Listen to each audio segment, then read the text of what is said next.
정부에서 이 코로나 상황이 엄중함에 따라 수도권을 제외한 모든 지역에 사회적 거리두기 3단계를 적용을 했습니다. 그래서 교회도 인원 제한이 많이 줄게 됩니다. 그런 의미에서 저희 교회는 정부에서 정한 그 방역 기간 2주간 동안 내일부터 이제 온라인으로 예배를 드리기로 했습니다.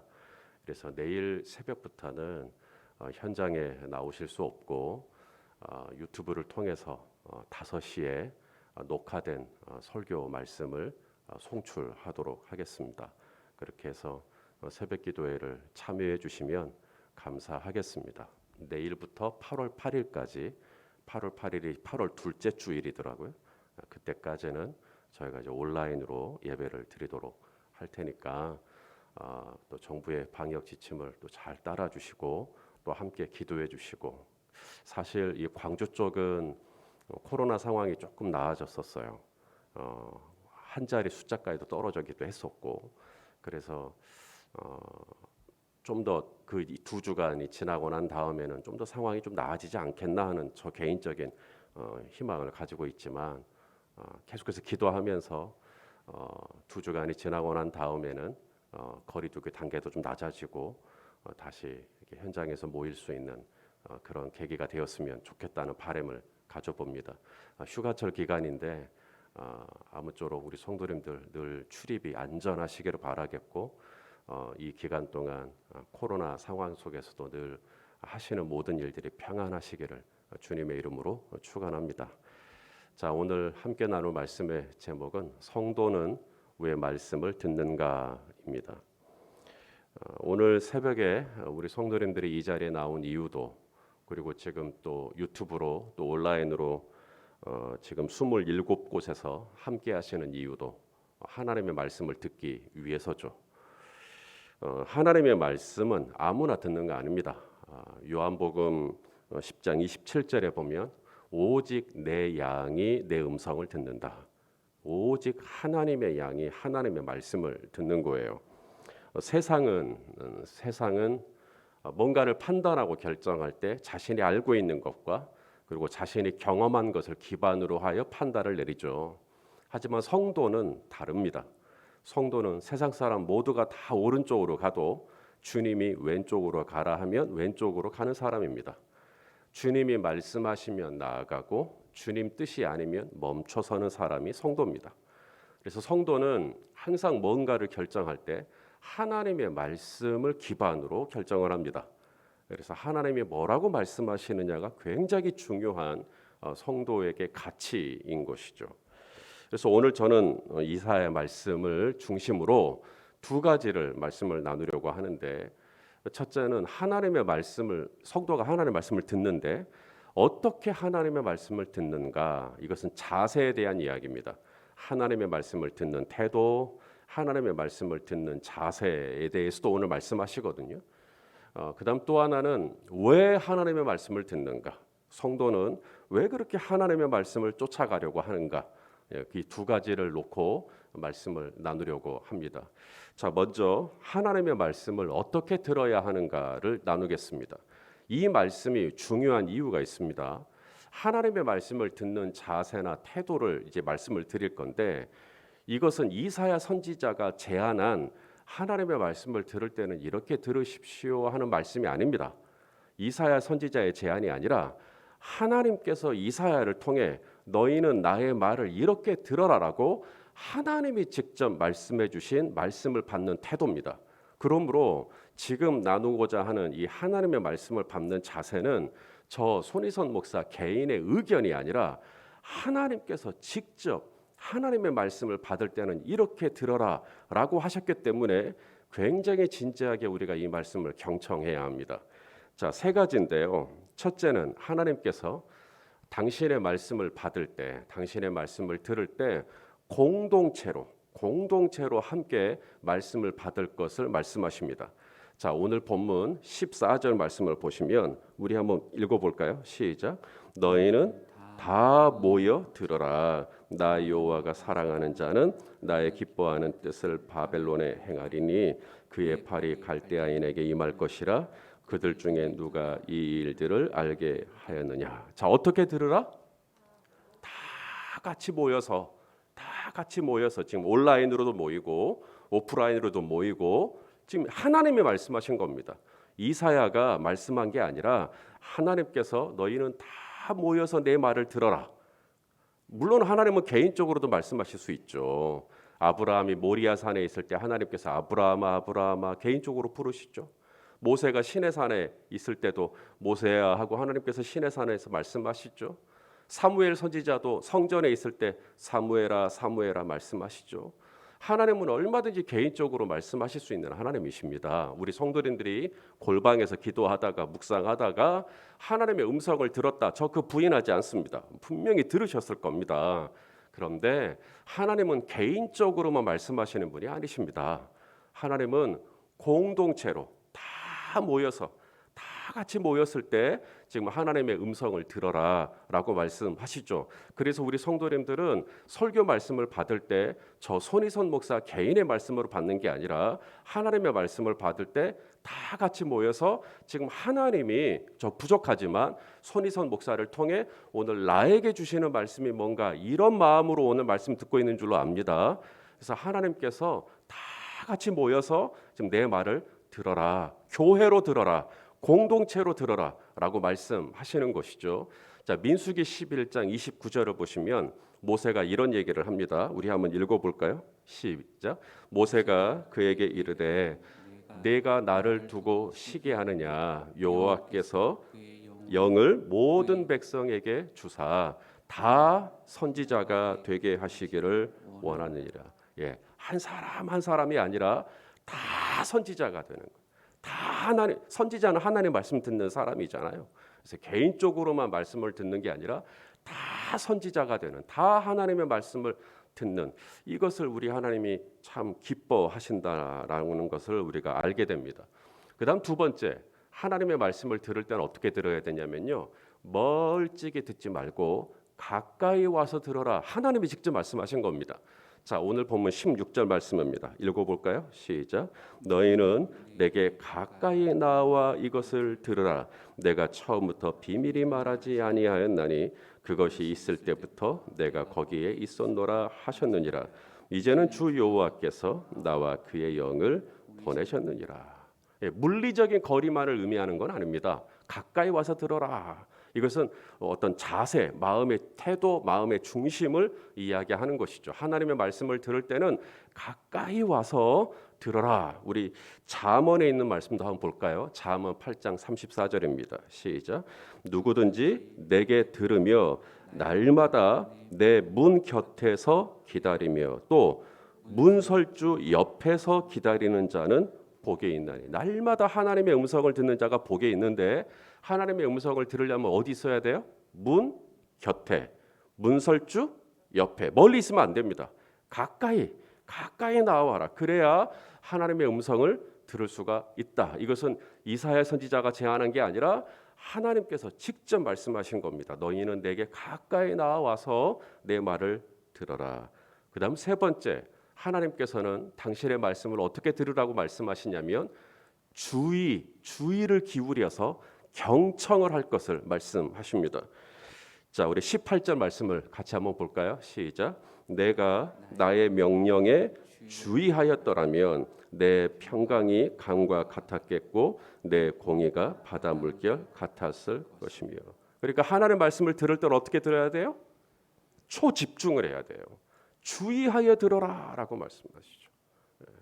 뭐 우리가 익히 알고 있는 내용들입니다. 그런데 하나님께서 이스라엘에게 너희는 다 같이 모여서 내게 들어라. 너희는 내게 가까이 나와서 내게 들어라. 그리고 마지막이 뭐예요? 너희는 내가 말할 때 딴 생각하지 마라. 우리 성도님들은 어떠실지 모르지만 저는 하나님의 말씀을 묵상할 때요, 휴대폰을 비행 모드로 바꿔놓습니다. 그래서 어떤 알람도 울리지 않도록. 그래서 집중해서 하나님의 말씀을 묵상하기 위한 저 나름의 방법이기도 합니다. 우리 성도님들도 아마 그런 나름의 어떤 원칙들이 있을 건데요. 하나님의 말씀을 묵상하고 하나님의 말씀을 가까이 할 때는 정말 거기에다가만 다 집중을 해가지고 그렇게 하나님의 말씀을 받는 것이죠. 제가 열린배대교회에서 목회해서 드리는 말씀이 아니라 정말 저희 교회 성도님들은 말씀을 받는 태도가 진짜 좋으십니다. 많은 외부 강사 목사님들이 저희 교회 오실 때마다 저에게 하시는 말씀이 열린배대교회에서는 설교할 맛이 나네요. 그래서 왜요? 그래요. 성도님들이 너무 쫙 집중해서 이 말씀을 받으니까 너무 좋다라는 거예요. 그래서 저는 그걸 매일 느끼고 있고 또 매주 느끼고 있기 때문에 맞습니다. 저희 교회 성도님들 정말 말씀 잘 받으세요. 하나님께서 이스라엘 백성들에게 말씀하십니다. 너희는 다 같이 모여서 받고 내게 가까이 나와서 듣고 그다음 뭐예요? 귀를 쫑긋 세워서 하나님의 말씀이니까 허투루 들으면 안 되잖아요. 하나님의 말씀이니까 너희가 내 명령에 주의하였더라면 평강이 강 같을 것이라.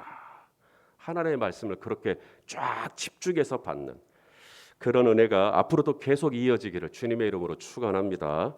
자, 이제 크게 두 번째, 이제 어떻게 하나님의 말씀을 들어야 되는가 했으니까 두 번째 또 이사야 말씀을 묵상할 때 우리가 발견할 수 있는 것은 왜 성도는 하나님의 말씀을 그렇게 중요하게 여기는지 그것에 대해서도 말씀하십니다. 첫째, 성도가 하나님의 말씀을 잘 들어야 되는, 들으려고 하는 이유가 뭐냐면 하나님의 말씀이 모든 것의 기초가 되기 때문입니다. 동의하시면 아멘 해주십시오. 그래서 성도는 하나님의 말씀을 듣는 거예요. 하나님의 말씀이 모든 것의 시작입니다. 하나님의 말씀으로 시작되고 말씀이 아니면 성도는 시작이 안 돼요. 그래서 하나님의 말씀을 먼저 듣고 그 다음에 시작을 하죠. 오늘 하나님도 똑같이 말씀하십니다. 우리 오늘 본문 12절, 13절 같이 읽겠습니다. 시작. 야곱아, 내가 부른 이스라엘아, 내게 들으라. 나는 그니 나는 처음이요 또 나는 마지막이라. 과연 내 손이 땅의 기초를 정하였고 내 오른손이 하늘을 폈나니 내가 그들을 부르면 그것들이 일제히 서느니라. 지금 일본에서 올림픽 진행 중이죠. 선수들이 출발선에 서가지고 출발을 할 때 자기 생각에 야, 나 지금 출발하면 좋겠다 하고 출발하나요? 그렇게 출발했다가는 어떻게 됩니까? 바로 실격입니다. 아무리 내가 지금 컨디션이 나 지금 출발하면 좋을 것 같아라고 해도 뭐가 있어야 돼요? 말씀이 떨어져야 됩니다. 심판의 신호가 떨어져야 돼요. 그렇게 해야만 이게 정식적으로 이게 인정을 받는 거거든요. 그래서 성도는 세상 사람들처럼 어떤 감각적이고 본능적이고 경험적이고 지적으로 경험하는 게 아니에요. 성도는 뭔가를 판단하고 결정할 때 항상 하나님의 말씀을 염두에 둡니다. 하나님이 뭐라고 말씀하시는가? 하나님은 내가 어떻게 하기를 원하시는가? 그래서 성도는 하나님의 말씀이 기초요. 하나님의 말씀이 알파요. 하나님의 말씀이 시작이기 때문에 하나님의 말씀을 중요하게 여기는 것이죠. 오늘도 말씀으로부터 이 하루가 시작됐으니까 하나님의 은혜가 충만하시기를 바라겠습니다. 그다음 두 번째, 성도는 왜 하나님의 말씀을 듣는가? 하나님의 말씀대로 해야 우리의 삶이, 성도의 삶이 평안해요. 하나님의 말씀을 거스르면 성도는 불편합니다. 그래서 성도는 하나님의 말씀을 듣는 거예요. 어떤가요? 여러분 생각에는 우리가 하나님의 말씀을 듣는 이유는 하나님의 말씀을 굳이 듣지 않아도 나는 아무 신앙도 안 해. 그게 아니라 성도는 하나님의 말씀을 거스르면 그때부터 이 마음이 영혼이 평안이 사라져 버립니다. 그래서 하나님께서도 오늘 너희는 내게 가까이 나와 들어라. 내 명령에 주의해라. 왜냐하면 너희의 평강이 강같이 흐르게 하기 위해서. 오늘 보면 아까 전에 읽었지만 15절 말씀 우리 한번 읽어볼까요? 15절은 안 읽었네요. 15절 시작. 나 곧 내가 말하였고 또 내가 그를 부르며 그를 인도하였나니 그 길이 형통하리라. 하나님 말씀대로 해야 형통해요. 자, 18절은 아까 읽었던 말씀인데요. 네가 나의 명령에 주의하였더라면 어떻게 될 것이다? 평강이 강과 같았겠고 내 공의가 바다 물결 같았을 것이다. 그래서 오늘도 우리는 이 새벽에 주예전에 나와서 하나님의 말씀을 받고 이 하루를 시작하는 거예요. 왜냐하면 그래야 평안하니까. 아멘입니까? 또 유튜브로 왜 온라인으로 접속을 해서 말씀을 받아요? 하나님의 말씀이 내 안에 심겨져야 하나님의 말씀이 내게 주는 평강이 있기 때문에 오늘도 하나님의 말씀을 받는 것이죠. 또 우리 성도님들 중에는 또 이 하루 뭐 직장에 출근한다든지 혹은 직장을 마치고 또 퇴근을 한다든지 또 어떤 시간을 또 쪼개서 또 이 유튜브로 말씀을 또 받으시는 분들이 계실 거예요. 이유는 뭘까요? 하나님의 말씀대로 해야 내 삶이 평안하니까. 그래야 내 평강이 강처럼 내 삶에 흐르니까. 그래서 우리는 하나님의 말씀에 귀를 기울이고 하나님의 말씀을 가까이 하고 하나님의 말씀에 우리가 의미를 두는 것이죠. 마지막 세 번째 이유가 있습니다. 성도는 왜 하나님의 말씀을 그렇게 들으려고 할까? 세 번째가 뭐냐면 하나님의 말씀대로 따라가면 하나님께서 반드시 책임져 주시기 때문입니다. 그렇습니다. 하나님은 말씀의 하나님이시고 한번 말씀하셨으면 반드시 지키시는 신실하시고 성실하신 하나님인 줄로 믿습니다. 그래서 하나님의 말씀을 경청하고 하나님의 말씀에 순종하면 하나님께서 없는 바다에도 길을 만들어내시고 광야에도 강이 흐르게 하실 수 있는 하나님이시기 때문에 우리는 하나님의 말씀을 듣는 것이죠. 자, 우리 21절 말씀을 우리 한번 읽어볼까요? 오늘 본문 21절 시작. 여호와께서 그들을 사막으로 통과하시던 때에 그들이 목마르지 아니하게 하시며 그들을 위하여 바위에서 물이 흘러나게 하시며 바위를 쪼개사 물이 솟아나게 하셨느니라. 할렐루야. 이스라엘이 광야를 나갔잖아요. 애굽에서 나가자마자 출애굽하자마자 이스라엘이 만난 난관이 바로 광야였잖아요. 아이고 이 광야 큰일 났다. 그런데 하나님께서 어떻게 하시죠? 낮에는 구름 기둥으로, 밤에는 불 기둥으로. 배가 고프면 하늘에서 만나를 주시고 또 목이 마르면 반석을 쪼개 거기서 물을 주시고 하나님이 끝까지 책임져 주시죠. 40년 광야 40년 동안 발이 한 번도 부르트지 않았대요. 저 2년 전에 제 아내랑 같이 산티아고 길 걸을 때 발톱이 2번 빠졌거든요. 그런데 하나님은 광야길을 걷는 40년 동안 한 사람도 예외 없이 발톱 빠진 사람이 없었다는 거예요. 이건 뭐죠? 하나님께서 책임져 주시는 거예요. 내가 너희를 인도한다 하지 않았냐? 내가 너희를 도와준다 하지 않았냐? 하나님께서 그 말씀 그대로 이루어 주신 것이죠. 그렇기 때문에 성도는 오늘도 다 같이 모여 하나님의 말씀을 듣습니다. 그리고 가까이 나아가 하나님의 말씀을 듣습니다. 그리고 주의하여 말씀을 듣습니다. 왜냐하면 하나님의 말씀이 내 삶의 기초요, 내 삶의 반석이요, 내 삶의 알파요, 오메가이기 때문에 하나님의 말씀을 듣는 것이 내 삶의 평강의 강처럼 흐르는 비결인 걸 알기 때문에 오늘도 우리는 귀를 기울여서 하루의 시간을 쪼개서 하나님의 말씀을 듣는 것이죠. 그리고 하나님의 말씀을 들으면 하나님께서 그 말씀대로 신실하게 이행하실 것을 알기 때문에 우리는 오늘도 내일도 오 주여 오늘 내게 무슨 말씀을 주십니까? 성도예요, 성도. 성도는 그렇게 사는 거예요. 그래서 그 말씀을 의지하고 그 말씀이 신실하게 내 삶 가운데 이루어지는 것을 경험하면서 하나님의 선하심을 맛보아 아는 것이죠. 그런 은혜가 앞으로도 지속되시기를 예수 그리스도의 이름으로 축원합니다. 기도하겠습니다. 존귀하신 아버지 하나님, 오늘도 다 같이 모여 말씀을 받습니다. 가까이 귀를 기울입니다. 오늘도 하나님의 말씀이 내 삶을 시작하는 기초요 반석이기에 오늘도 말씀을 받습니다. 우리 성도님들의 삶에 평강의 강처럼 공의가 바다 물결처럼 흐르게 하여 주시옵시고 오늘도 하나님이 얼마나 선하신 분인지 주여 경험하고 알 수 있도록 은혜를 베풀어 주옵소서. 예수님의 이름으로 기도하옵나이다. 아멘.